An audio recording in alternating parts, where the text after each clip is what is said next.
Today is 31st December 2020. The year 2020 is so etched in our memory because of coronavirus epidemic. Yes, we all live in a new normal. We all went through a lot of emotional, financial, psychological, and physical disturbances. We have seen so many things happen in our lives.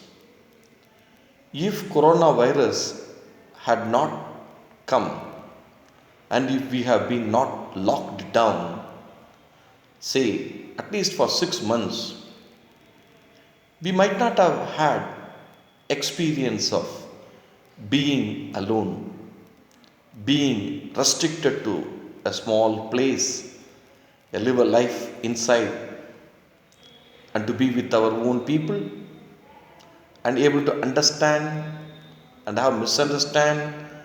So many things happened. So 2020 is something a very memorable year for ages to come, like Spanish flu in 1919, 1920. This also will be remembered for generation to come, because 2020 also taught us lots of lessons. Today I am recording this video because I thought, why I do that? Because I read lot of books. I thought I will share my knowledge with you, because many of us are not now used or rather addicted to mobile. Yes, we want some sort of inspiration. I too watch a lot of inspirational videos. So I thought, okay, I will also share my little idea, little knowledge, and with you people. Whenever it is 2020, for the so many years, I always think of Dr. APJ Abdul Kalam's Vision 2020. Dr. Abdul Kalam had a great vision about India by 2020, what changes have to come, whether it is in agriculture or medicine or infrastructure or science and technology, education. These documents were prepared close to the years like 2000, 1998 to 2000. But have we realized it? That is the big question. But I would like to tell a small incident from the life of Dr. APJ Abdul Kalam. I think that would be a fitting closure for this year 2020. Dr. Abdul Kalam, you all know, was born in a small town called Rameshwaram, and then further he studied and got his B.Tech in aeronautical engineering. Then he applied for 2 jobs. One at Delhi in defense sector, and 2 he applied for a pilot post in Air Force.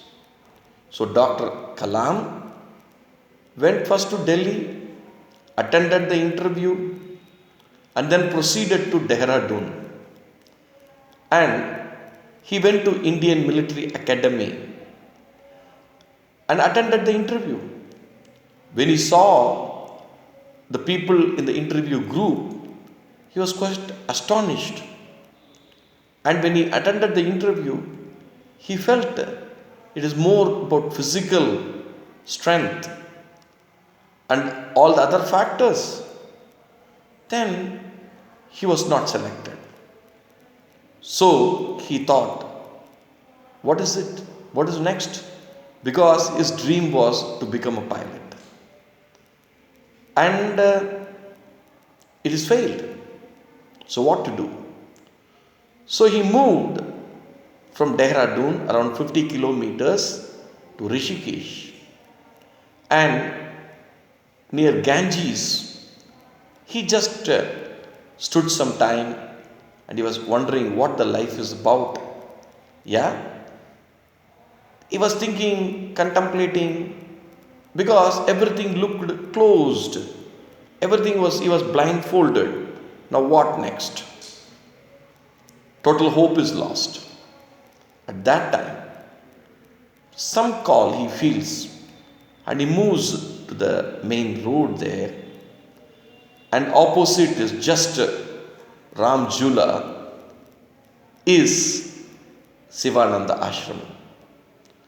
Swami Sivananda migrated from Coimbatore, and he was a doctor by profession, MBBS, and in order to serve humanity, he moved to Rishikesh and he used to go to villages and serve there, and slowly the ashram also was getting built.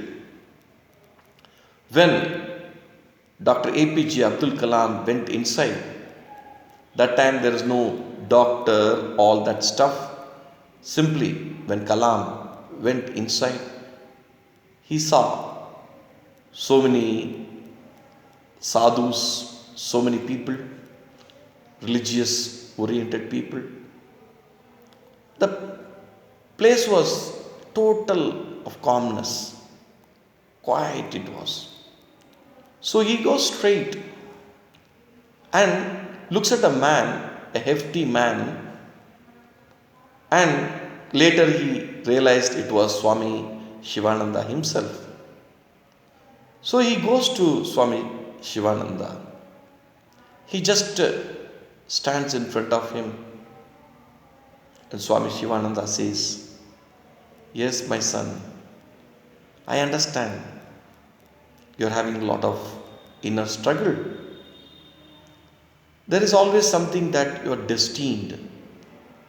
Yes, do not worry that you did not get a defense pilot job. It doesn't matter. This is a part of life. Move on, move ahead, focus on what you do." And then he places his hand on Dr. APJ Abdul Kalam's head, and Dr. APJ Abdul Kalam doesn't know what to say. This man seems to know the future. It's very rare. It's very, very, very rare. But the cloud of confusion is removed from Kalam's mind. Yes, that's a small hope. Yes, the defense pilot job is not the end of life. So, with that positive frame of mind, he comes to Delhi and he goes to the defense office, and there the letter of appointment as a scientific assistant was waiting for him, and so he joined. And you know the story later. He was called Missile Man of India. Then he became President of India. So ultimately, as a President of India, he was the chief commander for all the military forces. And then he flew defense flights for just namesake, you know. So he had an opportunity. So we don't know about our future, but we have the present with us. So let us not lose hope. Whatever may be the situation, we shall overcome. I wish you all a very happy new year 2021. Let it be a wonderful year for us. What we learned in 2020, we will implement in 2021 and beyond, and let our lives be more of an experimentation and excelling in what we do. Let us all pray to God that this year be a joyful, full of happiness, peace, and prosperity, good health, and all the best which we can be bestowed upon. Thank you. God bless us all.